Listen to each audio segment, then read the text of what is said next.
in the hearing of God's word taught. You know, our culture has done its best to groom us into giving up the art of critical thinking. It's done its best.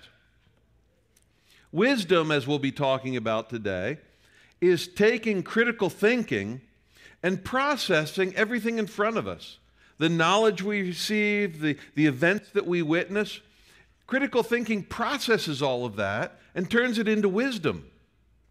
Wisdom is what tells us how we should live today, how we should view the future.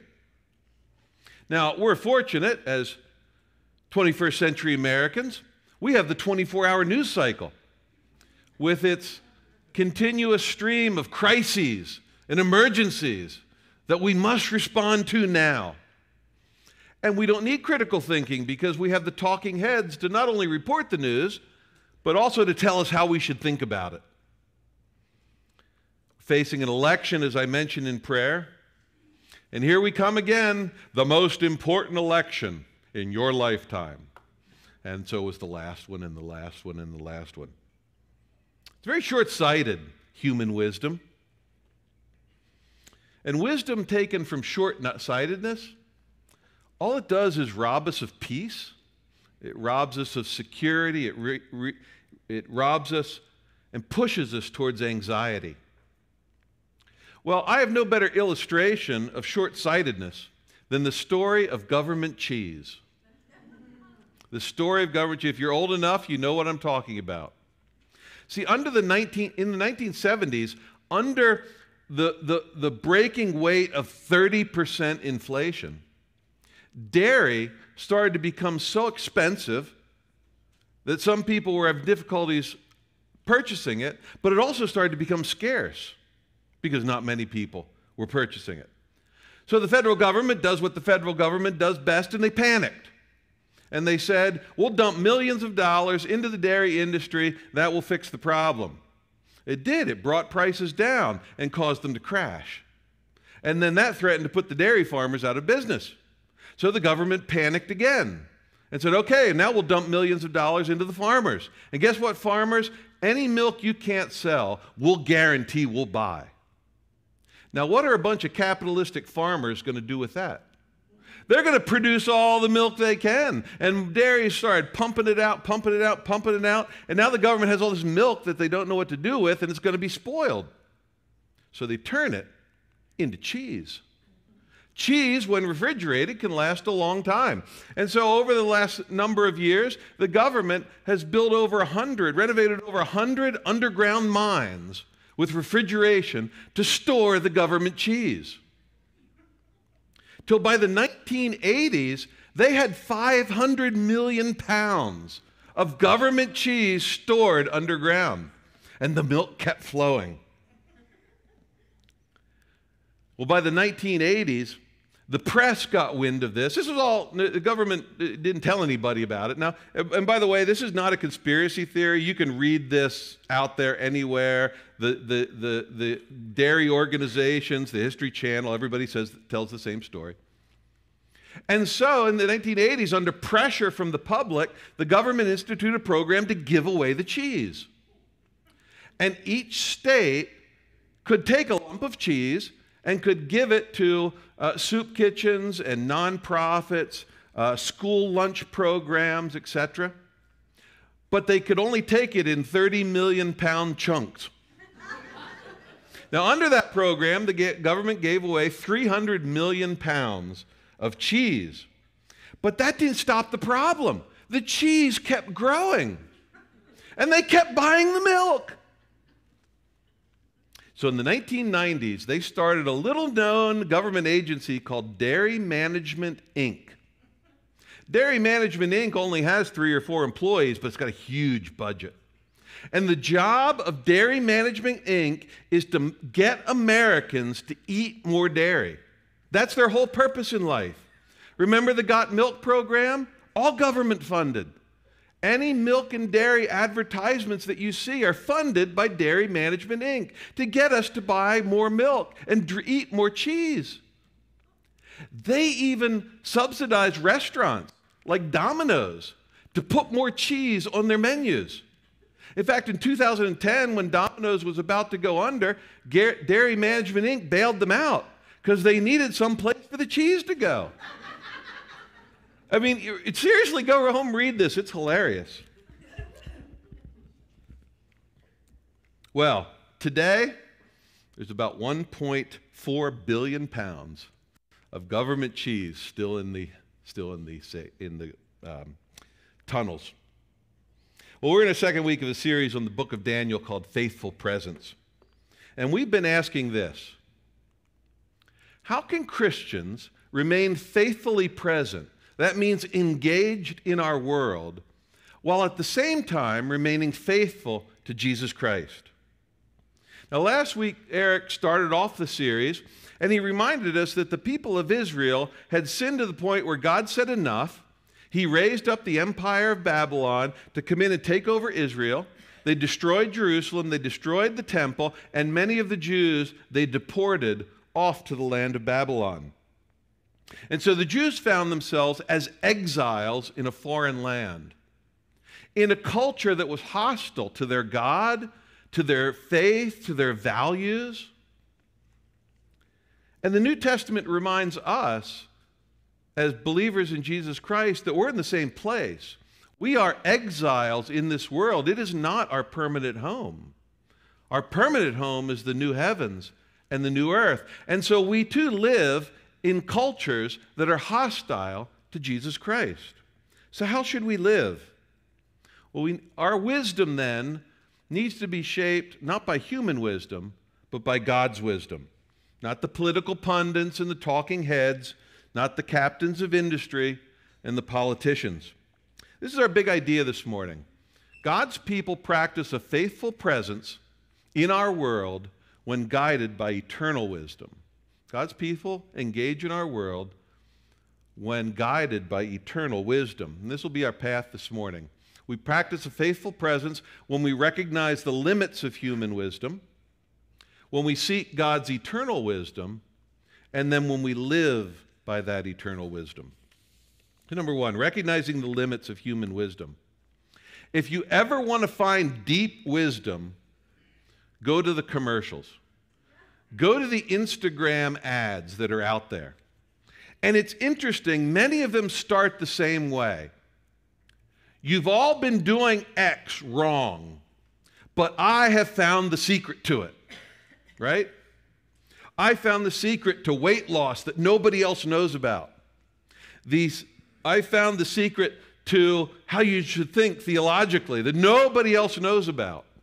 I go by the code. If it's new, it's untrue when it comes to theology. Because I really doubt 2,000 years of Christ's people and the church failed to think about it. So, Nebuchadnezzar had these kind of people on his payroll. And he was about to put them to the test. I'll quickly walk you through Daniel, these first couple verses. Now, Nebuchadnezzar had a dream, and at the time the king was all powerful, and this dream disturbed him and made him fearful. And he wasn't able to sleep, so the problem the people had was a cranky king. And Nebuchadnezzar was fearful because he had this dream and he didn't understand it. And why that was so important was at the time, people believed that the gods would speak through dreams. So if he didn't understand what the dream meant, he was missing out on something really, really big. So he did what any good leader would do. He formed a select subcommittee on dreams. And he called in the think tanks, the university professors, the captains of industry and economics. He brought in all the best of what human wisdom could bring to bear.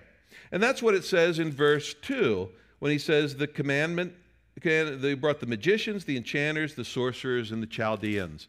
I don't need to try to parse out what those are, but they were the wisest people of the day. They certainly had education, but they also practiced sorcery and divination and other types of things.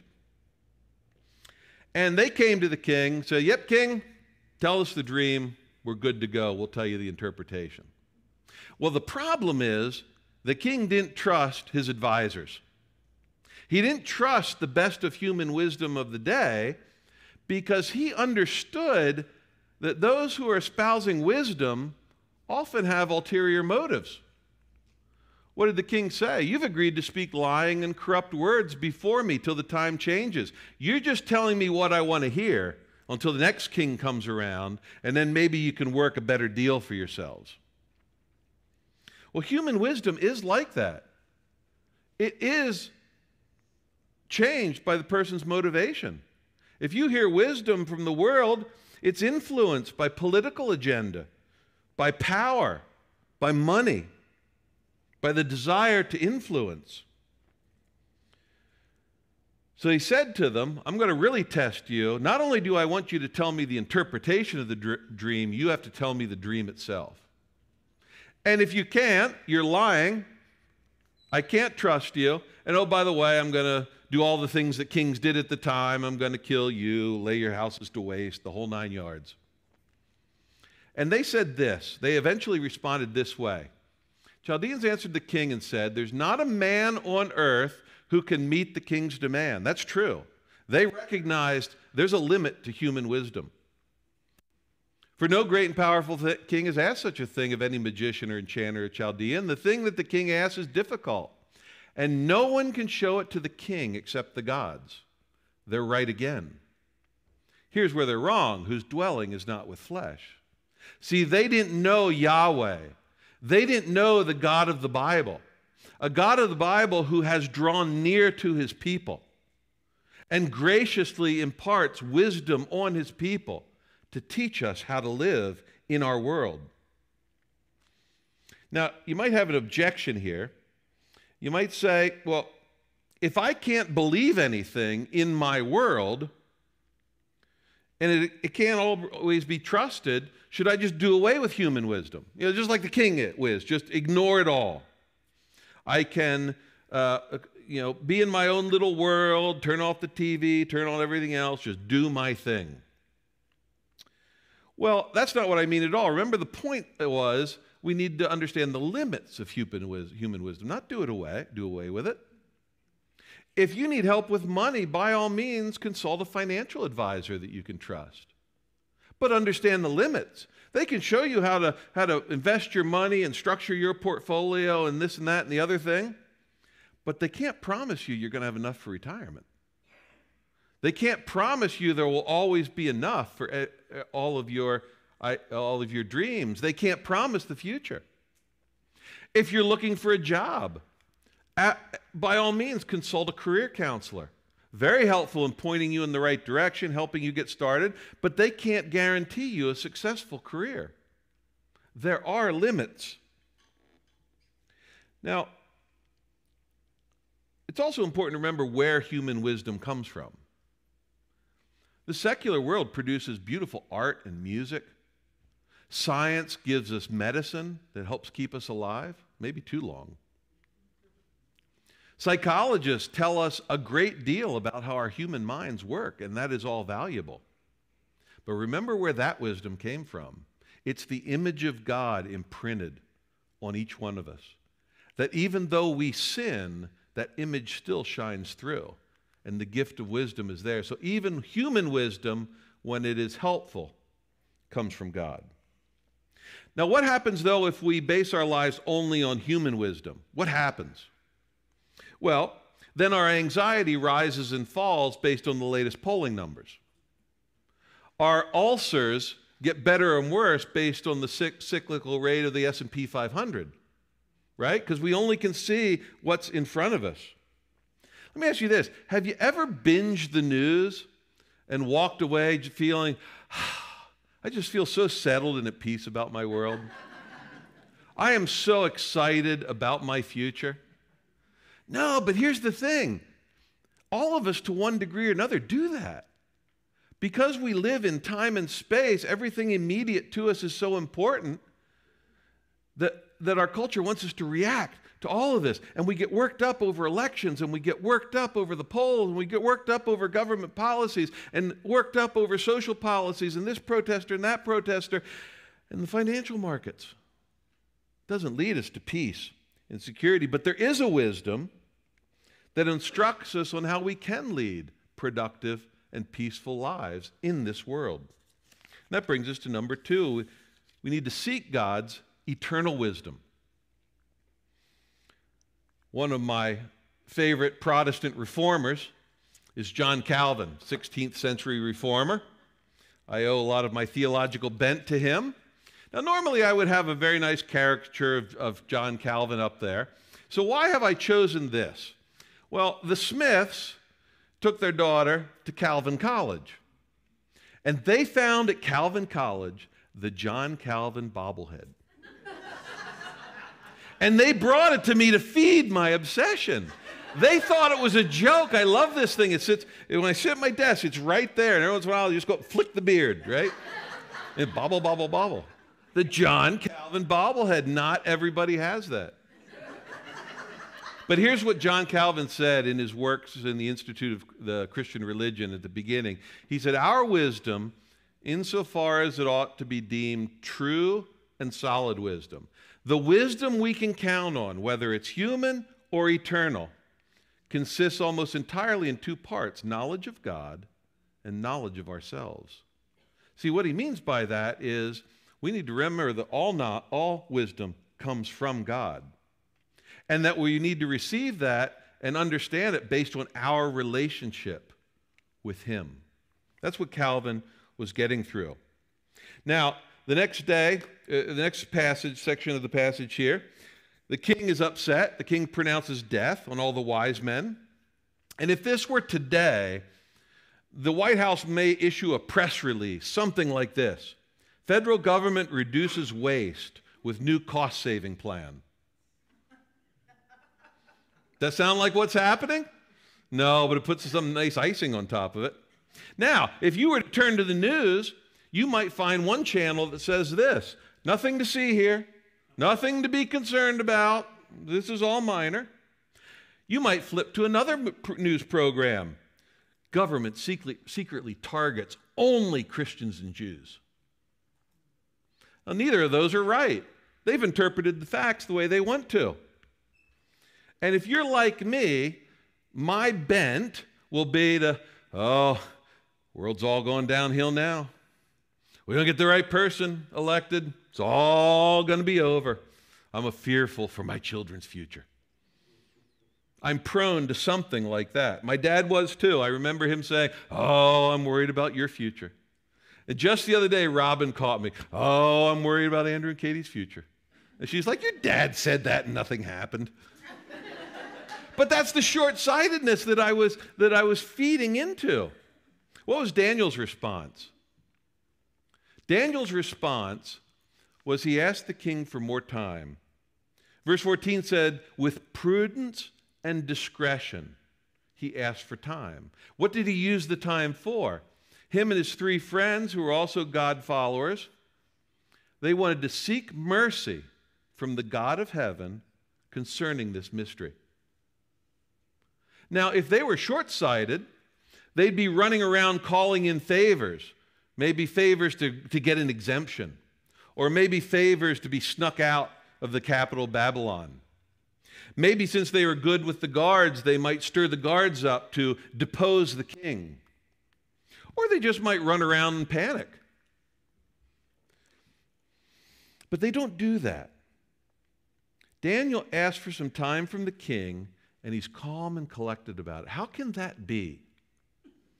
Well, Daniel had an eternal perspective that was based on eternal wisdom that he had received from his relationship with God. And the evidence of that in his prayer, which we'll look at here very briefly. The evidence is in his prayer, but keep in mind, this relationship and this wisdom is garnered and built over time. You can't just Google God's wisdom. You can't just do an internet search for God's wisdom. You can't just throw out a prayer when times get rough and the light turns on and the angels sing and you're granted this incredible wisdom from on high. It doesn't work that way. It works with a continually building and deepening relationship with Jesus Christ that learns who he is, what his plans are, what his eternal wisdom is, so that we can keep everything else in perspective. Look at Daniel's prayer. If you're following me in your Bible, it starts in verse 20. He starts out by praising God. Blessed be the name of the God forever and ever, to whom wisdom and might belong. God, we have a power issue here and we have a wisdom issue here, but you're the source of all true power and wisdom. So you're the one that I'm going to go to, and I'm confident in that. He goes on, he changes times and seasons. Humans might be so arrogant as to think we, can alter everything so much that we're going to change times and seasons.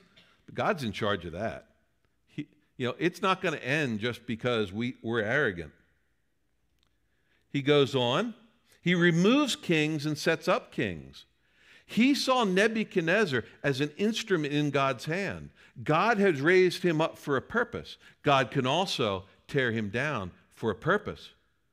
Daniel's God is bigger than King Nebuchadnezzar. It says he gives wisdom and knowledge to those who have understanding. Those who are engaged in an ever-growing relationship with Jesus Christ, God is freely imparting his wisdom on us so that we know how to live.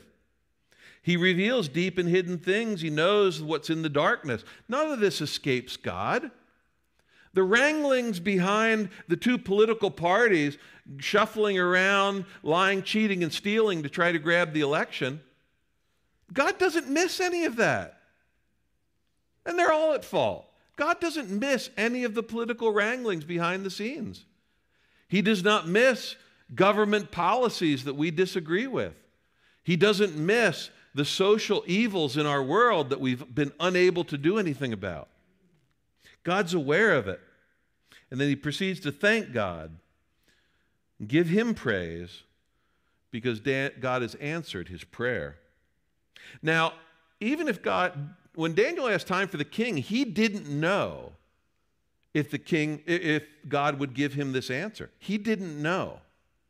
And if you want to see the response they would have given if the king had not done it, that's chapter 3 for next week. You'll have to wait and come back and see. So now you might say, all right, now I'm confused. And maybe so am I. One, you say there's value in human wisdom. But then you can't trust it. And we should only seek God's wisdom. So what is it? How does this work together? Well, let me give you an illustration. When I used to travel through the lower 48 states for work, and I went to a different area of the country I'd never seen before, I usually tried to take a half a day or a day to go exploring. And when I was in the Los Angeles area, I was always fascinated by the mountains. If you've ever been out there, they're surrounded by these beautiful mountains, but they're very dry mountains. You don't see the big hardwood forests and things like that. So I decided to take a day. I looked on the map. There was a road that went quite a ways and came back down again. I'm going to take a drive in the mountains. And these are what the roads looked like. They were bending around on each other, and over the edge, it was just straight down. Now, you have to understand one thing about me. I am terribly afraid of heights. God did not give us wings for a reason. He meant us to be on solid ground. But I got up there, and what happens, this is no joke, I was driving along, and I became so tense and so anxious I couldn't even drive. And I pulled over the car away from the edge, and I got out and I walked around, took some deep breaths, tried to calm myself down. But what I had to do is start telling myself truth. Gene, you can see how big the car is. You can see how big your lane is. It easily fits in the lane. Stay in your lane, there won't be any problem. Right? The edge is way, way over there. And so eventually I was able to get back in my car and fairly well enjoy the drive. Now, what's my point? I started off with human wisdom that only saw the edge. Made me fearful. It made me anxious. When I told myself the bigger truths, I could see that edge was there, but it was not immediate threat. If I drive appropriately, if I keep my speed down, I'm going to be fine and I can enjoy the ride. But I can't do either or. if all I do is relax and enjoy the drive, I'm going to end up speeding up and going over the edge anyway. See, we need both. The human wisdom that God gives us helps us analyze our day-to-day, teaches us how to live. God's eternal wisdom shows us the future, the big truths that will keep us rooted and peaceful. So how do we live by God's eternal revelation? How do we live by it? Well, I've been watching an old show now called Time Team. I don't know if any of you have ever seen this before. It's an older show. But it's a group of archaeologists and scientists and other things who run around Britain and dig up archaeology to try to tell the story of different eras and different time periods. And it was originally made to get the Brits excited about their own history. Now, what I'm constantly amazed at is these guys go out and they dig holes. They dig in the dirt. And I look at the hole and I say, I see dirt and I see rocks. That's all I see. And they'll stand here and say, oh, well, here's the original wall that was like this. You can see that by the cutting edge. And you can see where it was demolished. That pile of rocks is rubble. And then they made the new wall here and blah, blah, blah, blah, blah, blah, blah. And I'm amazed. See, I don't have a lens to see what they see. I don't have a lens to see what they see. And that's the same as prophecy. So we're going to get into the interpretation of Daniel's dream, which is part of prophecy. To appreciate and learn from prophecy, we need a lens. We need some guiding principles. Now, this series, the preaching team's intention is not to go into certain directions of eschatology. You guys can fight about that amongst yourselves. Or you can ask me what my opinions are, and I'll gladly share you my humble yet accurate opinions. But here's the point. We're going to stick to the central truths that are meant to govern our lives. See, prophecy is practical to our daily living. Now, when you all get done laughing inside, I'm serious. Prophecy is practical to our daily living. The central truths that it teaches are meant to root us now and teach us how to view the world around us. Now, there are many, many secondary issues of prophecy that we can all discuss and debate, and that's all good and healthy. But we don't want to, we're going to keep the main thing the main thing. Second of all, prophecy is not meant to give us intricate, detailed timetables. It's just not. Now, I have no idea what these pictures are behind me. I'm not picking on anyone. I just grabbed as many as I could off the internet and threw them up here. But my point is, don't let secondary issues divert us from the central truths. Because if we're so obsessed with creating a time frame and figuring out every little detail and when it's going to happen, we miss the point. Last thing is, I want you to understand something called prophetic perspective. Prophetic perspective. When the prophets looked ahead and saw the things that God was showing them, they saw a picture like this. Now, in two-dimensional, I can see 1, 2, 3, maybe 6 peaks of the mountains. But if I were to walk to one mountain, I'd see the big valley in between. I walk to the next mountain, and I'd see this big distance. And then I might start seeing more mountains. See, the prophets had a compressed view of things. So, for example, when the prophets talked about that day, on that day, Messiah will come. On that day, Messiah will gather his people. On that day, Messiah will punish all of the evil. On that day, he will lead his people into the new heavens and the new earth. They saw it as a single event, right? Where we know Christ came and initiated his kingdom, and regardless of your eschatology, he's coming back again. And he's going to do all of those things, but it's compressed. So take those 3 principles. They're going to help you guide you through the rest of the series. But here's the dream. The dream is an image. We assume it's a person. And Daniel, he kind of throws us a softball here. He interprets a lot of this for us. So it's a figure. There's a head of gold, shoulders of silver, thighs of bronze, and then legs of iron. And God says through Daniel, this dream is a picture of what's to come. It's showing what's in the future. And it tells us that the first kingdom is Babylon. It represents 4 successive kingdoms, and the first is Babylon. And then there are 3 successive kingdoms. Now, the most likely response to these is the Greco-Roman, the Greek, and the Roman empires, because those are the empires that came in line. But if you disagree with that, that's fine. It doesn't change the central truth. God not only knows the future, God has ordained the future.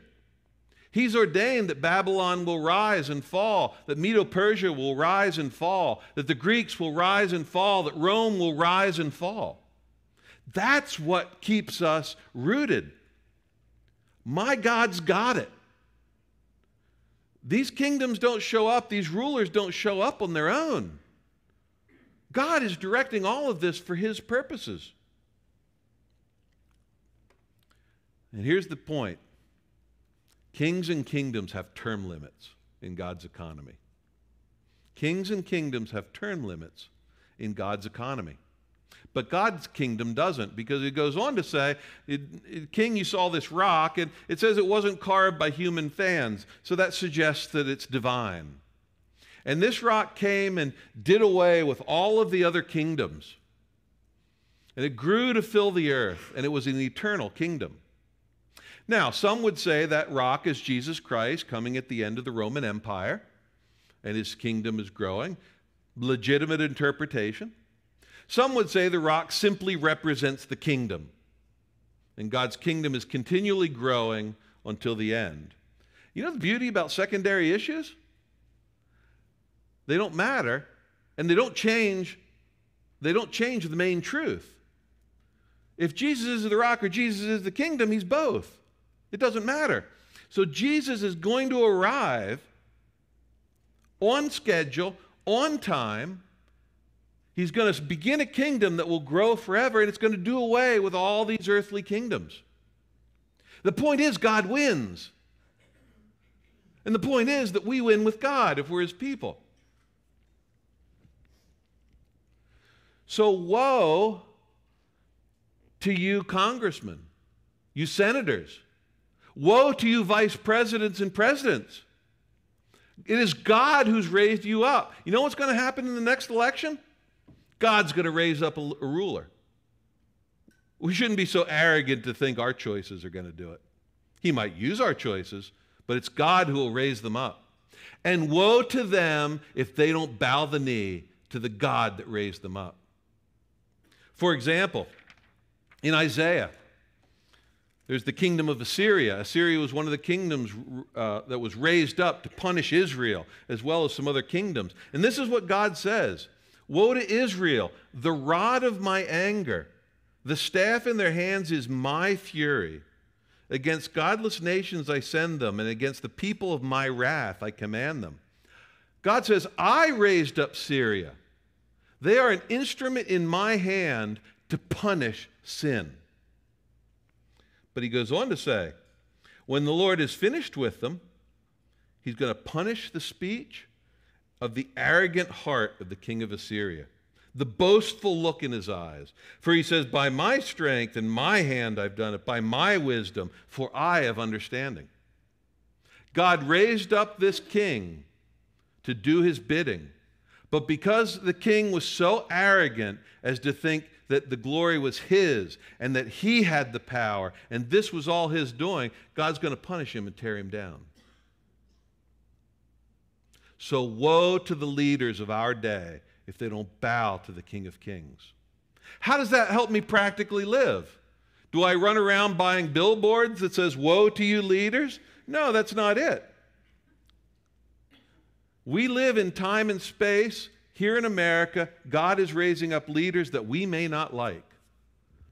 I may have an ulcer after the election. But you know what? If I have an ulcer, that anger is at God when it really comes down to it.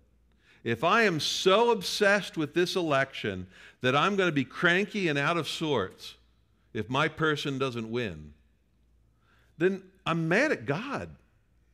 I'm not mad at people or politics.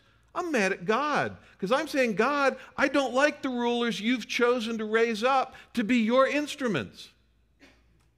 So when we view them as God's instruments, we at least know that our lives are not out of control. If they have been raised up, it's to do God's bidding. And maybe it's to punish the church for being lackadaisical about our faith. I don't know, but I know God does. Heavens to Betsy. America might be taken down. Now, the patriot in me makes me sick to think of that.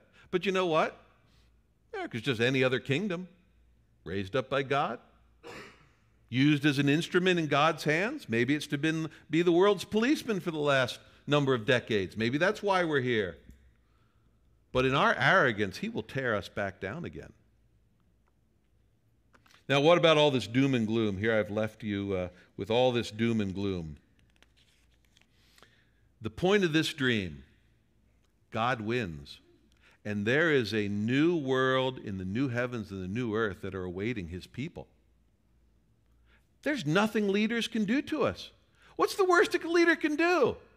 Kill me, then I get to go home to Jesus. I'm ready to go now. I'm bored with this world. Rob and I talk all the time. Even so, come Lord Jesus.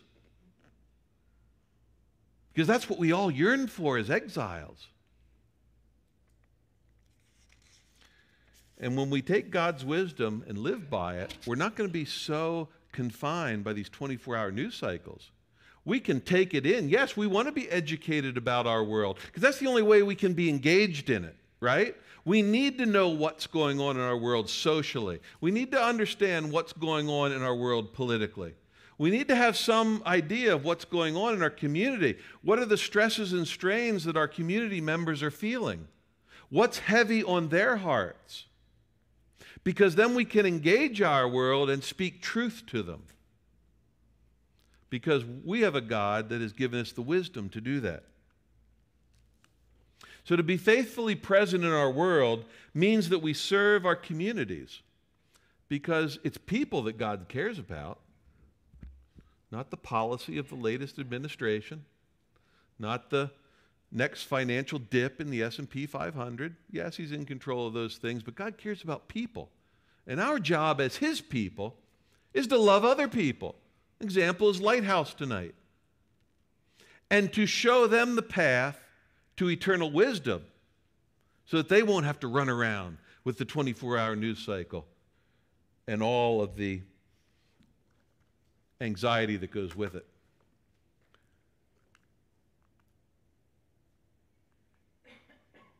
One moment, please. There we go. The mystery that's been revealed is Jesus Christ. God spoke to Daniel through dreams. He speaks to us through the Bible, through prayer, through the interaction with other of God's people. But best of all, he's spoken to us in his Son, Jesus Christ. An historical event in time and space. Paul says that in order that they may know the mystery of God, namely Christ. That's the greatest mystery. And he's revealed it to us. In whom are hidden all the treasures of wisdom and knowledge. Being a Daniel is not a main point of the book of Daniel. Jesus Christ is the main point of Daniel. We'll see him introduced later as the Son of Man. In Daniel, he's called the Son of Man. And interestingly enough, in the New Testament, that's Jesus' favorite title for himself. He refers to himself as the Son of Man more than any other. And God, his plans and his kingdom have no term limits. Have no term limits. The foolishness of human wisdom is confounded by the wisdom of Jesus Christ, who promises this to his people. Everyone then who hears the words of mine and does them will be like a wise person who built their house on a rock. The rain fell, the floods came, the winds blew and beat on the house, but it did not fall because it had been founded on a rock. Let's pray. Heavenly Father, we're grateful.